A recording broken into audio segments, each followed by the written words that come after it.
आप सबको डॉक्टर रजनी रमन झा, सह आचार्य संस्कृत विभाग, राजकीय महारानी सुदर्शन कन्या महाविद्यालय बीकानेर का नमस्कार स्वीकार। हमने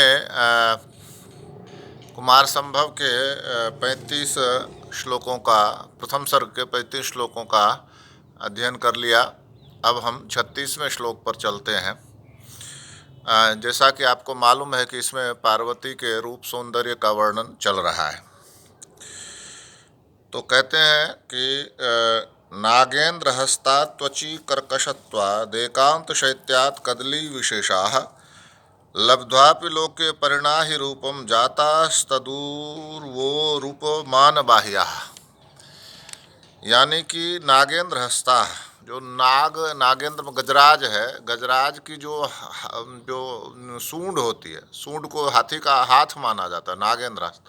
तो गजराज की सूंड और ऐरावत मान लीजिए, तो गजराज की सूंड और जो कदली है, कदली मतलब केला, केले का जो खम्भ होता है, जो उसका तना होता है, वो दोनों ही पार्वती के उरु यानी जो जघन है उसकी उपमा नहीं पा सके। तो कारण क्या? तो कहते हैं लब्ध्वापि लोके परिणाहि रूपम। उनके भीतर तो संसार में तो यही देखा जाता है कि हाथी की सूंड भी गोल गोल है और केले का जो तना है, वो खम्भ जो है वो भी गोल गोल है। तो संसार में तो यही देखा जाता, परिणाहि रूपम जाता तदूर्वो रूपमान बाह्या। लेकिन उसमें क्या है कि के जो वो हाथी की सूंड है वो रफ कर्कश है, वो उसमें उबड़ खाबड़ है। वो जब आप छुएंगे उसको तो थोड़ा उबड़ खाबड़ है वो। तो पार्वती के जघन उबड़ खाबड़ नहीं हो, एकदम चिकने हैं। और दूसरा क्या कि एकांत शैत्यात् कदली विशेषा, और केले का जो खम्भ है, केले का जो तना है, वह ठंडा होता है, बहुत बहुत ठंडा होता है। तो इस अर्थ में जो केले का ठंडा होता है और पार्वती के जघन जो है वो ठंडे नहीं हैं, वो गर्म है। मनुष्य का शरीर गर्म होता है तो स्वाभाविक है जघन भी गर्म होगा। तो इस कारण से वो दोनों ही उपमा नहीं बन सके पार्वती के जघन के हाथी की सूंड और केले का खम्भ दोनों ही। कारण कि हाथी की सूंड में वो कठोर कर्कशता है और उबड़ खाबड़पन है, और केले का जो तना है उसमें ठंडापन ज़्यादा है। वैसे दोनों ही जो जगत में तो दोनों के ही रूप जो हैं वो गोल हैं और विशाल हैं। परिणाहि रूपम विशाल हैं। हाथी की सूंड भी विशाल होती है और केले का तना भी विशाल होता है। तो दोनों के रूप तो विशाल हैं, किंतु दोनों उपमा नहीं बन सके। यहाँ आपको यह बताना आवश्यक है कि श्रृंगार का वर्णन चल रहा है, मतलब पार्वती के रूप सौंदर्य का वर्णन चल रहा है। या तो कालिदास सीधा यौवन को कहते थे पार्वती युवा हुई और फिर वो तपस्या के लिए चली गई। तो यह आध्यात्मिक दृष्टि से, धार्मिक दृष्टि से तो सही हो सकता है, परंतु साहित्यिक दृष्टि से इसमें कोई क्या जान होती। आप बताइए कि सीधे वो कह देते कि पार्वती युवा हुई और चली गई। जैसे लोग प्रश्न भी करते हैं कि ये कालिदास ने अच्छा नहीं किया, जगन माता है पार्वती। तो ये तो जिसकी जिसमें श्रद्धा होती है वो उसको उसी रूप में देखता है। कालिदास जब कवि के स्तर से देख रहे हैं पार्वती को, तो वो एक नायिका के रूप में भी उनको देख रहे हैं। तो नायिका के रूप का वर्णन जो है साहित्य में अच्छा माना जाता है, और उसको वह एक सौंदर्य की और रस की उत्पत्ति करता है साहित्य में। तो इसलिए अब संयोग है कि वहाँ पार्वती हैं। कल्पना करिए कि वहाँ दूसरी कोई नायिका होती, शकुंतला होती या और कोई नायिका होती, तो हमें शायद इतना बुरा नहीं लगता। लेकिन चूँकि पार्वती को हमने जगन माता माना है, इसलिए वहाँ बुरा लगता है। तो इस दृष्टि से चूँकि हम उनके पुत्र अपने को मानते हैं, इस दृष्टि से किसी को भी बुरा लग सकता है। लेकिन जब कविता की दृष्टि से, काव्य की दृष्टि से देखा जाएगा, तो कवि जो है यदि इतने सारे बंधनों में बंध जाएगा तो वो फिर काव्य की रचना नहीं हो पाएगी। वाल्मीकि ने भी रामायण में सीता का वर्णन करते हुए बहुत से ऐसे प्रसंग दिए हैं जो आप और मैं सोच नहीं सकते, जो तुलसीदास जी सोच नहीं सकते थे, लेकिन वाल्मीकि ने लिखे हैं। और दोनों की, जैसे पुरुष की सुंदरता और स्त्री की सुंदरता, दोनों की यदि सुंदरता देखी जाए, तो यदि पुरुष के लिए कहा जाएगा कि पुरुष के जैसे वक्षस्थल है, पुरुष के वक्षस्थल की तो कोई शोभा नहीं है उस अर्थ में जैसे स्त्री के वक्षस्थल के लिए, लेकिन पुरुष की चौड़ी छाती, चौड़ी छाती कही जाती है कि उसकी बड़ी छाती बड़ी चौड़ी है, तो चौड़ी छाती जो है वो पुरुष की सुंदरता मानी जाती है।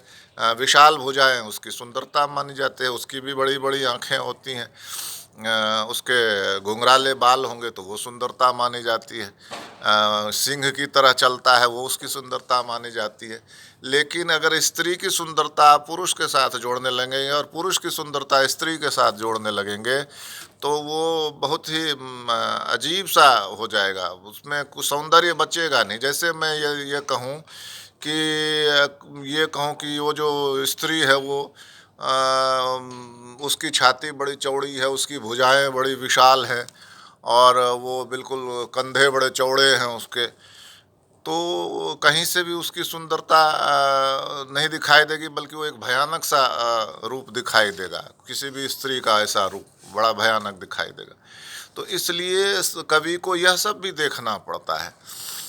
मैं ये इसलिए कह रहा हूँ कि मुझे प्रश्न किया था किसी ने कि क्या कालिदास ने पार्वती का ऐसा वर्णन करना चाहिए था, तो मेरी दृष्टि में तो ऐसा कुछ है नहीं। बाद में लोगों ने यह जोड़ दिया कि इस कारण से वो कालिदास को कोढ़ हो गया। बाद में उन्होंने रघुवंश लिखा, जिसके प्रारंभ में ही उन्होंने लिखा कि जगतः पितरो वंदे पार्वती परमेश्वरो, वहाँ पार्वती और शिव को उन्होंने माता पिता माना और तब जाके उनका कोढ़ ठीक हुआ। तो ऐसी कथाएं चल पड़ती हैं समाज में, और वह भी एक विश्वास है।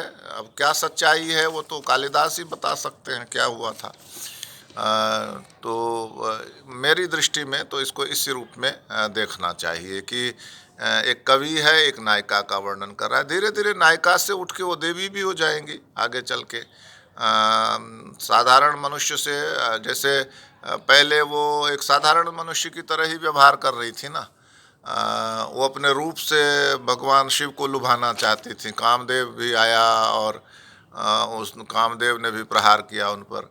तो बाद में एक जगह आता भी है कि जब तथा समक्षम दहताम अनुभवम, जब सामने देखा कि वो कामदेव जो है भगवान शिव के तीसरे नेत्र की अग्नि से जल गया, तो पार्वती ने अपने रूप की निंदा की, निनिंद रूपम, अपने रूप की निंदा की और यह समझ लिया कि खाली रूप के बल पर भगवान शिव को मुग्ध नहीं किया जा सकता। तब तो उन्होंने तपस्या की।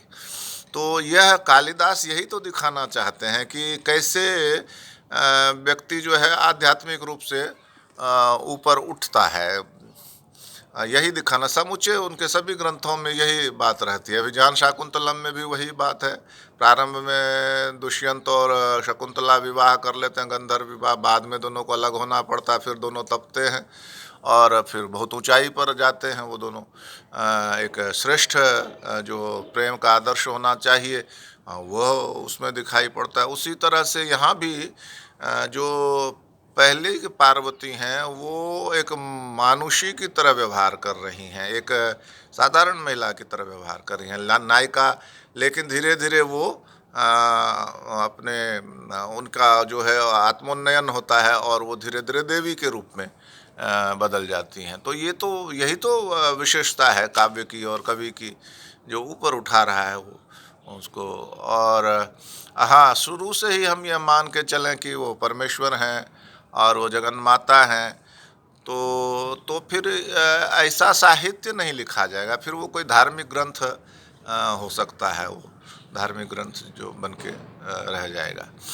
तो इस तरह से जो मेरी समझ में आया मैं इसीलिए आपको बता रहा हूँ इसमें मेरा यह मानना है कि जब हम साहित्य पढ़ते हैं तो उसमें अश्लीलता और श्लीलता के की बहस जो चलती है उसका सम्यक विश्लेषण अवश्य करना चाहिए। और क्या भाव रहा है कवि का, क्यों कहना चाहता है वो, यह सब भी उसमें देखना चाहिए। बिल्कुल सत्य है कि कोई पुरुष यदि किसी स्त्री के सम्मुख इस बात को पढ़ाए तो उसको लज्जा होगी। कोई स्त्री किसी पुरुष के सम्मुख पढ़ाने में संकोच करेगी। लेकिन मेरा अपना मानना है कि यदि इस तरह से संकोच और लज्जा करते रहेंगे तो साहित्य के रस की अनुभूति नहीं कर पाएंगे, जबकि साहित्य रसानुभव के लिए है। तो हम सब ने उसी दृष्टि से देखना चाहिए। मैं हमेशा अपने पूरे अध्यापन काल में मैंने सभी छात्र छात्राओं को यही समझाया है कि उस कवि की दृष्टि से, कवि बन के देखो उस कवि की दृष्टि से। तो इस तरह से मैंने आपको ये बात स्पष्ट किया कि अब इसके बाद का अगला जो श्लोक है वह है एतावता नन्वनुमेय शोभी कांची गुणस्थानमनिंदितायाः आरोपितम यद यद गिरिशेन पश्चादनन्य नारी कमनीय मंकम।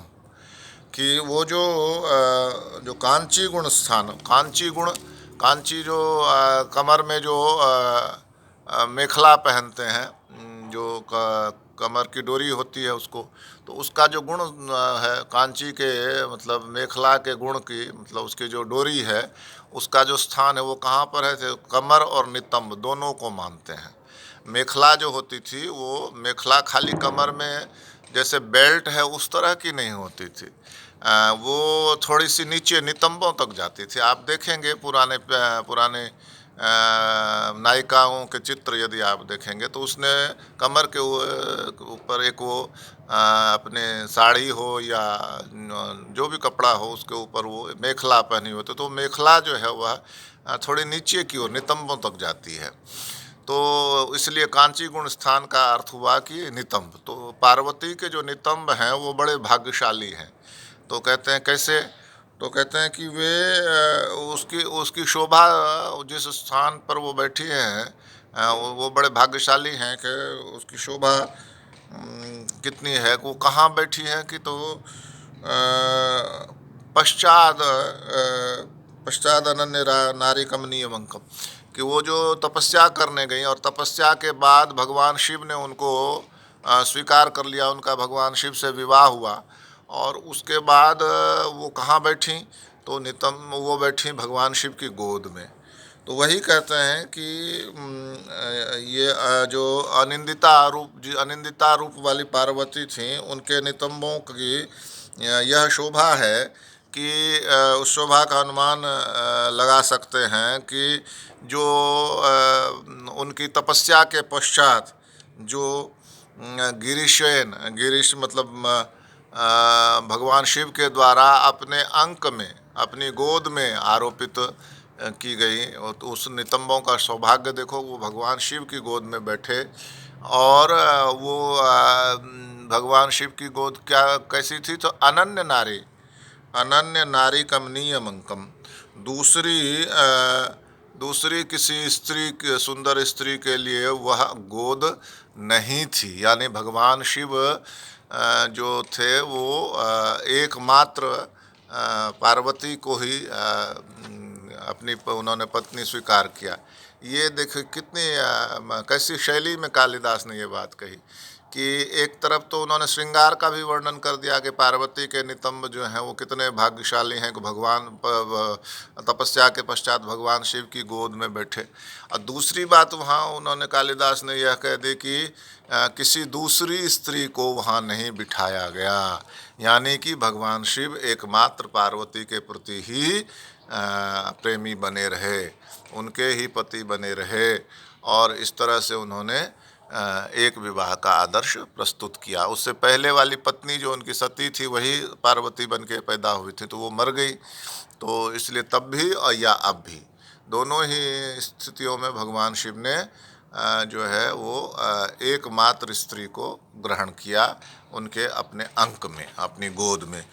तो ये है एक शैली, विशेष शैली जो कालिदास को विशिष्ट बनाती है, यही समझने वाली बात है। तो आज हम इतना ही पढ़ पाएंगे, शेष हम फिर आगे देखते हैं। धन्यवाद।